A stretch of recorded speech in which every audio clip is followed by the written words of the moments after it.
एवढ्याही परिस्थितीत आणीबाणीच्या परिस्थितीमध्ये निश्चितपणे उपनगरीय रेल्वेमध्ये जे प्रवासी प्रवास करतात त्यांना दिलासा देण्याचं काम आमचं सरकार करेल। लोकलची भाडेवाढ कमी करण्यासाठी मुंबई ठाण्यातले सर्व खासदार उद्या रेल्वे मंत्र्यांना भेटणार, तर लोकल भाडेवाढ मागे घेण्यासंदर्भात केंद्रीय नेते सकारात्मक, प्रदेशाध्यक्ष देवेंद्र फडणवीस यांची IBN लोकमतला माहिती।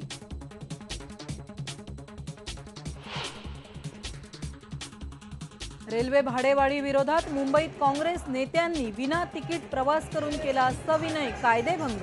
राज्यातही ठिकठिकाणी आंदोलनं, तर मुंबई ग्राहक मंचानं हायकोर्टात दाखल केली जनहित याचिका। सुनील तटकरे राष्ट्रवादी काँग्रेसचे नवे प्रदेशाध्यक्ष होण्याची शक्यता। राष्ट्रवादीच्या कार्यकारिणीतही मोठे फेरबदल, भास्कर जाधवांचा मंत्रिमंडळात समावेश होण्याची शक्यता। कॅम्पाकोला सोसायटीतल्या अनधिकृत मजल्यांवर अखेर कारवाई। महापालिकेनं कापलं वीज, पाणी आणि गॅसचं कनेक्शन।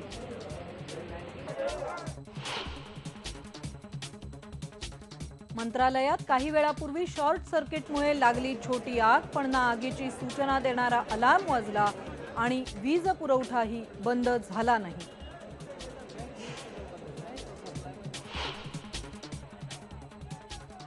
सोलापूर महापालिका आयुक्त चंद्रकांत गुडेवार यांची अखेर बदली। मालेगावचे आयुक्त घेणार गुडेवारांची जागा, तर सरकारी आदेशांचं पालन करणार गुडेवारांची IBN लोकमतला प्रतिक्रिया।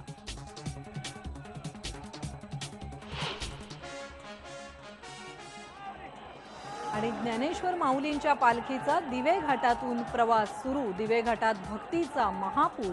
माऊलींचा मुक्काम आज सासवडला।